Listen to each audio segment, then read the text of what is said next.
I received a request to review a game called Gribbly's Day Out on the Commodore 64, and as my nostalgic experience with the Commodore 64 is relatively slim at best, I had absolutely no frame of reference for what the hell this game was going to be. Finding any information on the game wasn't too simple a task either. There's no database of information I can easily pop my head into as far as Commodore games are concerned. It requires a scattershot approach of finding bits of information here and there. If you do know of a C64 database though, please let me know in the comments, because that would be...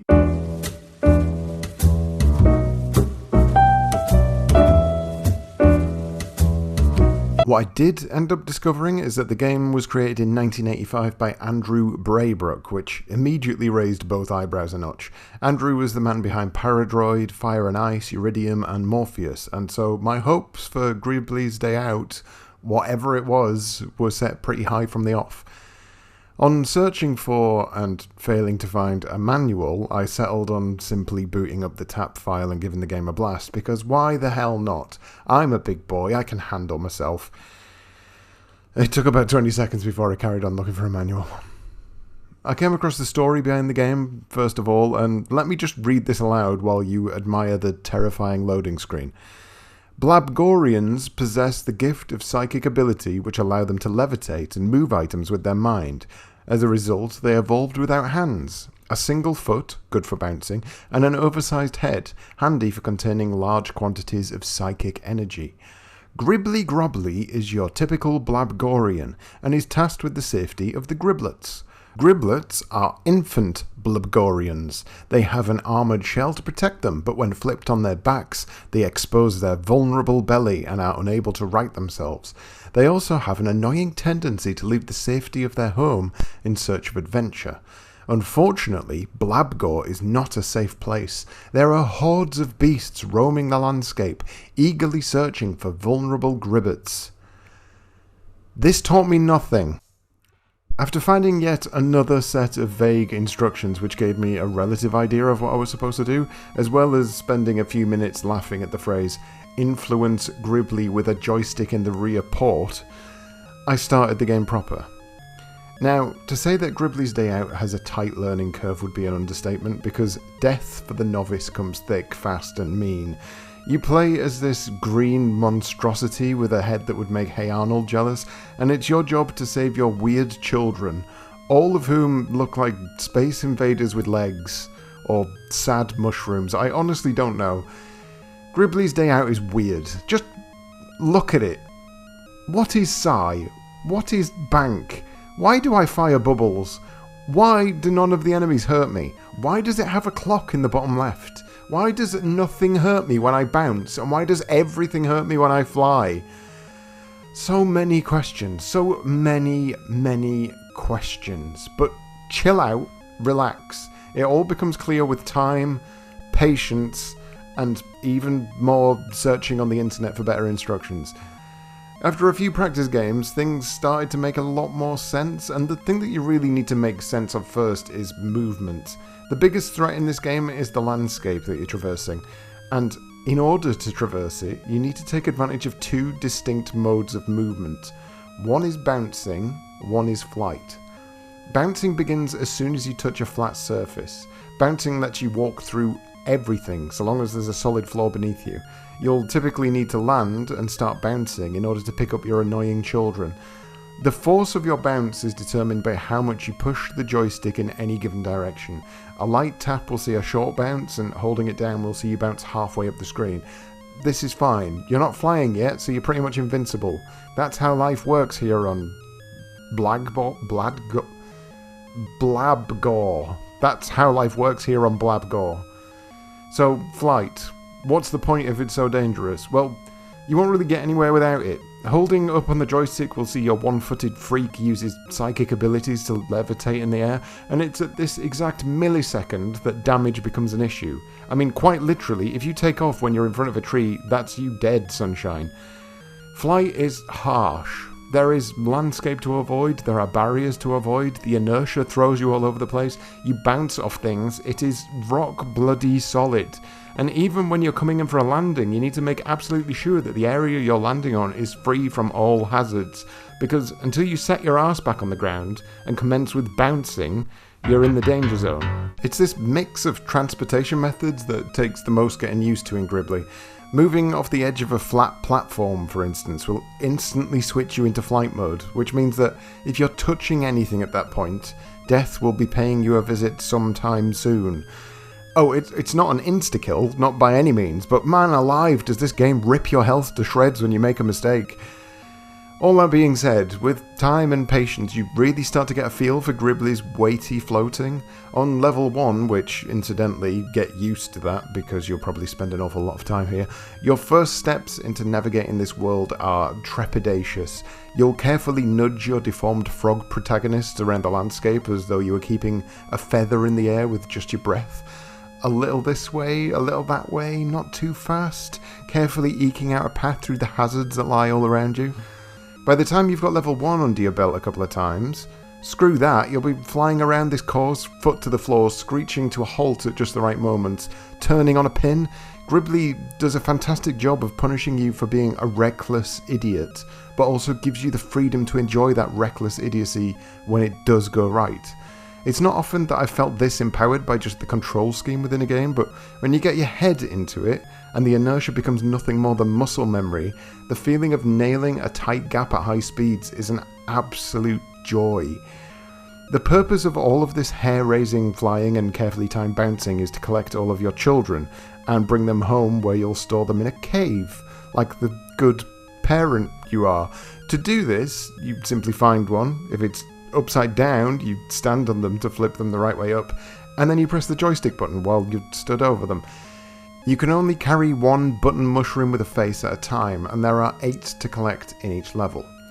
These Gribblets, as they're annoyingly known, are usually just dotted around the map in various places, but there are times when the world's ecosystem means that they are, in fact, captured by the beasts of the land. And when I say ecosystem, I do sort of mean that.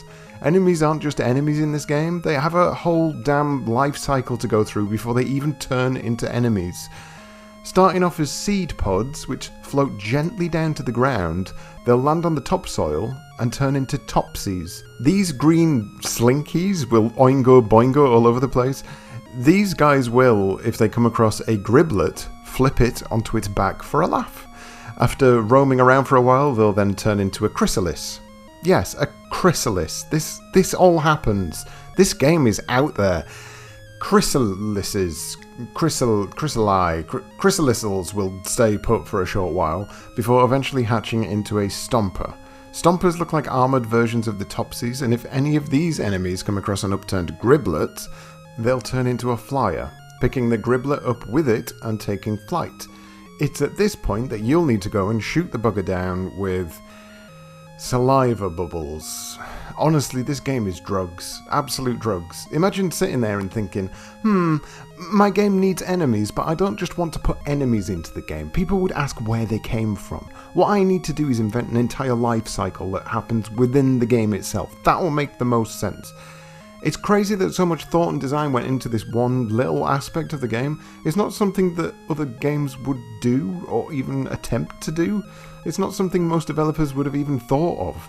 But here it is. Here it is in this game, where you play a big freak frog daddy collecting his mushroom children. Can you see why I needed the instructions now? Can you see? The weirdest thing about the enemies is that they don't actually do anything to you. You can walk right through them without a care in the world, and all but the stomper version of the bad guys can just be destroyed by spit bubbles.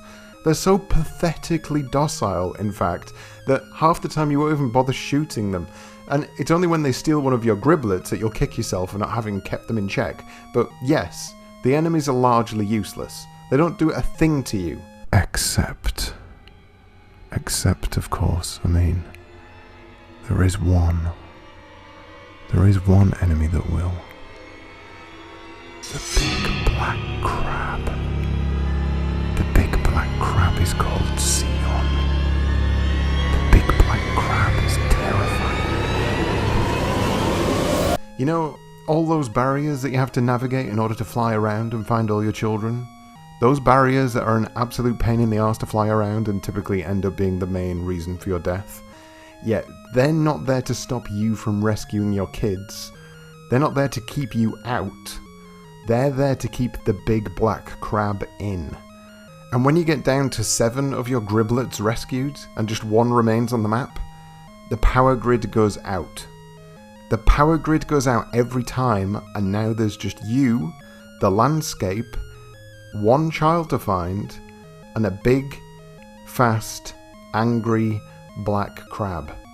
My god, is this thing terrifying. The first time this happened, it's lucky I wasn't recording my microphone audio because I'm pretty sure I actually let out a girlish scream. I'd seen the big black crab, of course, locked behind his window of hatred, but for some reason it just didn't occur to me that it'd actually get out. The game was weird. I was weirded out. I wasn't thinking on the same terms as other games. I was too busy concentrating on not bumping my massive head into a tree. At no point did I expect to have to worry about banging my head against a tree while the murderous rage of a big black crab came hurtling toward me. It is nail-bitingly exciting, this final segment. All of your skills are put to the test immediately. You need to know the layout of the land, you need a good idea of where that last Gribbler is, you need to be going at full speed, you need to be able to land safely, you need to be able to slam the brakes on at a moment's notice. All the skills that the game teaches you are thrown together in one final showdown with a burnt crustacean. It is incredible. I love it. And let me just lay this down now, I love this game. I love the feel of it, I love the weirdness of it, I love the difficulty level, I love the skill ceiling, I love the ugly but characterful design, I love everything about it. Apart from not being able to find a manual.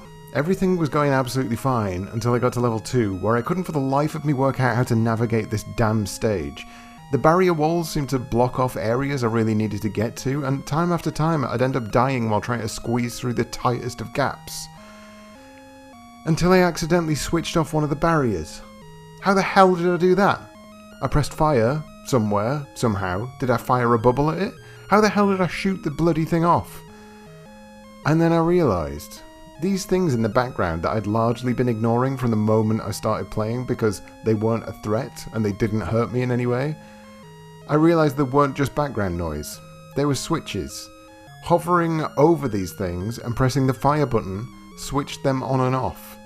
I had been playing the game on extreme difficulty mode for about 3 or 4 hours. I don't know why, of the countless pages of information I'd read, nowhere seemed to mention this, but yes, you need to know this. You need to know this so hard. The second level is impossible without knowing this. But you know what? Going back through the game again with this knowledge just gave me even more appreciation for what this ability opens up. Getting to these buttons without smashing your grotesque head into something accidentally is a challenge in itself, but putting the time and effort into creating a new pathway for yourself, something that you can use to quickly forge a path through the hazardous terrain and make life easier for yourself, opens up a whole new set of options. It's not just about skill anymore, it's about preparedness. It's about developing your own pathway through these hazards and learning your route, and it's still about being an absolutely reckless moron and smashing headfirst into something that you now have no excuse not to remember. Honestly, I can't remember the last time I enjoyed a brand new experience quite as much as Gribbly's weird-ass day out. I'm a big fan of games that have a sharp difficulty but a welcoming skill ceiling, and each game I play sees me improve further and further. I love the pointlessly conceptual world that's been built around this simple yet complex confusion of a game. And when I first started, albeit with instructions that were half-arsed and barely worth a damn, I could never have imagined getting past even that first level. After the hours I've put in so far, I've been forging ahead to the weird 3rd and 4th levels, and I can see that weird skill level rising higher and higher with each weird subsequent play. I have never heard of this game before in my life, but it is full of incidental charm.